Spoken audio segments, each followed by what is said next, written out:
All right, Steelers Nation, imagine stepping right back into that uneasy feeling that hits you whenever someone mentions that last trip to Cincinnati. It has only been a short while, but the memory still lands like a punch. That scoreboard showing 33-31 did not come close to telling the full story, because anyone who watched that matchup knows that the real damage did not show up in the numbers. It was one of those games where everything felt upside down, where nothing made sense, and where a quarterback who had barely settled into the building came in and started throwing the ball around like he had been running that offense for years. He completed more than 30 passes, piled up over 300 yards, tossed 3 touchdowns, and made it look way too easy for someone who was supposed to be rusty. It was the kind of performance that leaves you staring at the screen, wondering how on earth that actually happened. And if that part was already hard to accept, then Ja'Marr Chase pushed the frustration to another level. The guy is already difficult to contain even when he is having an average day, but that afternoon he was anything but average. He pulled in 16 receptions on 23 targets, broke past 160 yards, and still found a way to punch in a touchdown. Meanwhile, Higgins played like he wanted his own spotlight, getting close to 100 yards and adding a touchdown that was as smooth as anything you will see from a wideout of his caliber. Then, as if defending those two was not overwhelming enough, Chase Brown showed up out of nowhere and carved out more than 100 yards on the ground with barely a handful of carries. That 37-yard sprint he broke off looked like he had been shot out of a cannon. Walking out of that stadium, it did not feel like a normal loss. It felt surreal, like you had just watched something that should not have unfolded the way it did. Even with everything that has happened since then, even with the defense showing cracks in other matchups, that particular game still stands on its own level of bizarre. The kind that sits in the back of your mind, no matter how many other snaps come and go. But here is the twist no one expected. What if this time the Steelers actually managed to slow that offense down? What if, against all odds, they find answers that simply did not exist in Cincinnati? Because make no mistake, this would be an exception. Cincinnati has not been struggling when they have the ball. Even in their losses since that meeting, they kept dropping points like a basketball team. They put up 39 against New York. They put 47 on Chicago. And the only reason the scoreboard stopped exploding earlier in the year was that their quarterback went down hurt and the backup simply could not keep things afloat. Now, with an experienced veteran back behind center, Cincinnati looks like that same dangerous offense again. They're moving the ball, they are crisp, and they are confident. And that is exactly what makes this upcoming matchup so heavy. Pittsburgh is walking into it with a defense that is not only battling scheme issues, but is also dealing with injuries that directly hit the core of the unit. That secondary that faced Cincinnati the first time around is not the same one taking the field now. A key safety has been ruled out for the season. One of the corners is still stuck in concussion protocol with no encouraging signs. Those losses forced major shuffling on the back end. Kyle Duggar was thrown into action the moment he arrived. Brandon Echols jumped into the nickel role and had a tough outing last week. Jalen Ramsey is now playing full-time safety in the National Football League for the first time in his career. And if the injured corner does not clear protocol, James Pierre will be asked to hold down one side of the field all game long. Pierre has flashed in limited snaps. Teammates praise him. The coaching staff highlights his work whenever they can. But there's a massive difference between playing 20 snaps and trying to survive an entire game against Chase, Higgins, and a quarterback who will not hesitate to attack you the moment he sees the slightest mismatch. Even so, the locker room believes in him. They talk about having enough horses to run with anyone. They speak about Pierre like someone who is ready for the moment, someone who stepped up last week and earned a shot. Confidence matters, especially when you are about to face one of the most explosive offenses in football. But even with all that belief, no one can pretend this matchup is favorable. Looking strictly at Cincinnati's offense versus Pittsburgh's defense, you already know the Bengals will get theirs. They will gain yards. They will complete passes. They will put points on the board. And there will be stretches where answers simply will not exist. The only realistic hope lies up front. That defensive line has to do what it could not do in Cincinnati: speed up the quarterback. A half second can change a throw. A little pressure can force hesitation, because when he had time in the first matchup, he carved through Pittsburgh's defense like he was at a walkthrough. And along with that, they cannot let Chase Brown run wild again. Giving up more than 100 yards on 11 carries cannot happen twice. They have to keep the game manageable, maintain some kind of control, avoid the avalanche that hit them the first time. That is not negativity. It is acknowledging what happened with clear eyes. Meanwhile, on the offensive side of things, the conversation around the line has been loud. Fans are frustrated. Some players get blamed more than others. But not every narrative matches what is actually happening on the field. One of the young tackles is finally experiencing a fully healthy season. He has logged more than 500 snaps, more than 300 pass protection reps, and has surrendered only a single sack. Yes, there have been pressures, but when you stack the numbers against the rest of the league, he sits in the top third. That does not mean his game is flawless. His run blocking still needs work, and even he would admit that. His pass blocking grade lands somewhere around the middle of the pack. But improvement is there. From the opener in East Rutherford to last week in Englewood, the growth is real.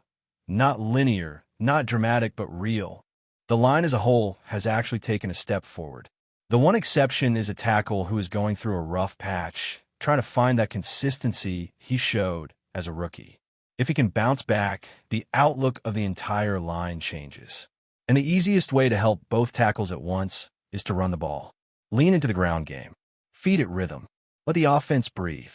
Running the ball settles everything down. The pass protection, the tempo, the confidence. A strong run game could lift the young players who just need a spark to get back on track. And while everyone keeps staring at this matchup through the lens of pressure and injuries and memories of that first meeting, there is another layer forming that could shape everything on Sunday. Because for as much as the Steelers are dealing with defensively, there's a growing sense inside the building that the offense is sitting on the edge of a shift. Nothing dramatic, nothing explosive, but something that feels like momentum quietly working its way underneath the surface. And you can feel that whenever they talk about what has been missing, a real commitment to the ground game, a willingness to lean on the backs instead of asking the quarterback to be a magician on every snap. You can hear the frustration in the voices of players who know that a strong rushing attack would change the entire tone of their performances. It would slow down the defensive fronts that have been pinning their ears back. It would help the young tackles settle into a rhythm rather than constantly reacting to edge rushers who know exactly what is coming. And more than anything, it would take pressure off the quarterback, who has been trying to survive behind a line that is still trying to figure out who it wants to be. Whatever the plan is for this weekend, it cannot rely on drop-back after drop-back, not against a Bengals defense that, even though it has been inconsistent, still thrives when opponents are predictable. There is also the unspoken reality that running the ball keeps Cincinnati's offense on the sideline, which might be the single most important part of the entire afternoon. Sometimes the best defense is an offense that eats clock, drains energy, and turns the game into a slow, grinding fight instead of shootout.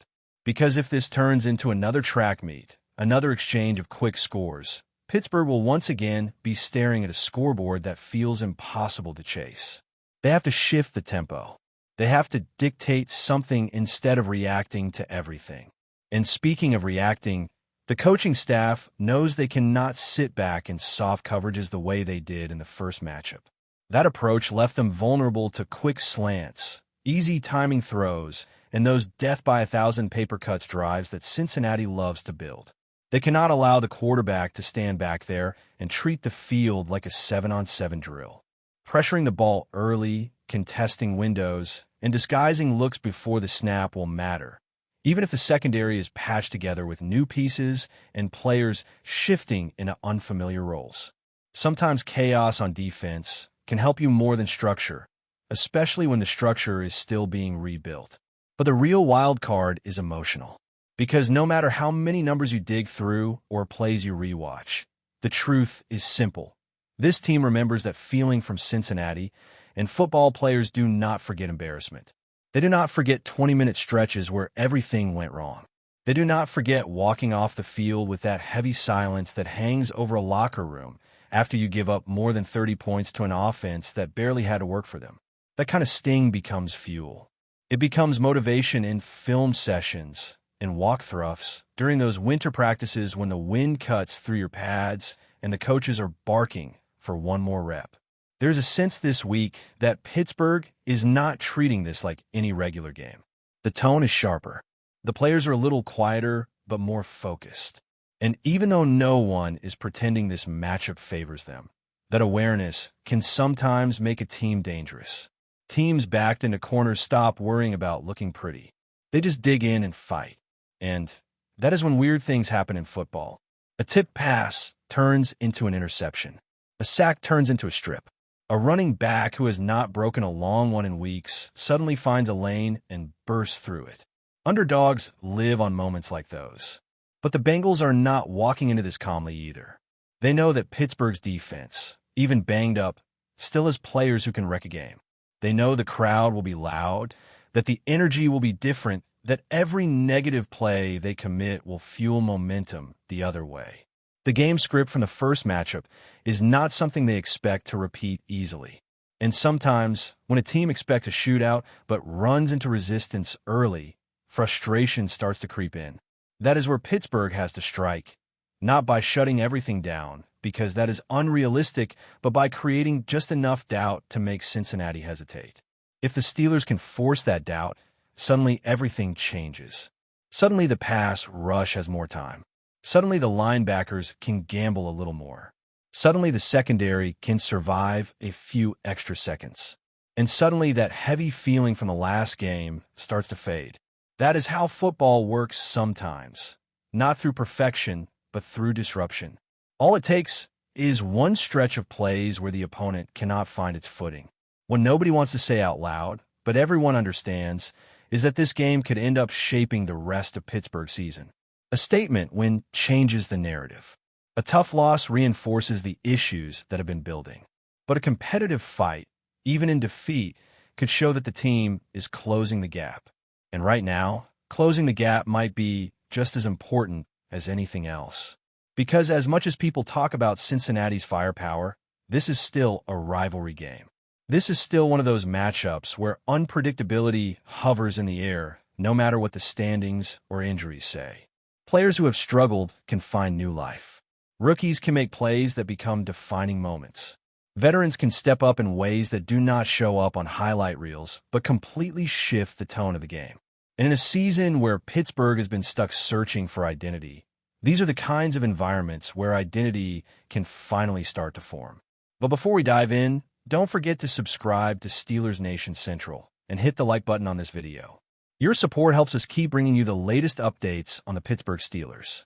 And don't forget to share your thoughts on the news in the comments below. In a move that has sent shockwaves across the NFL landscape, wide receiver DK Metcalf is reportedly parting ways with the Pittsburgh Steelers. News confirmed moments ago through an official team statement. Though details remain scarce, the announcement has fueled a whirlwind of speculation about what led to the sudden split and, perhaps more intriguingly, what comes next for one of the league's most electrifying talents. The statement from the Steelers was brief and cryptic, mentioning only that the organization and Metcalf had mutually agreed to move in different directions.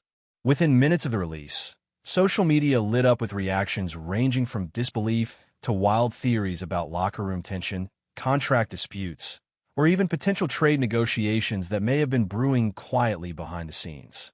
Metcalf, known for his explosive speed and physical dominance, had been seen as a key figure in the Steelers' offensive identity.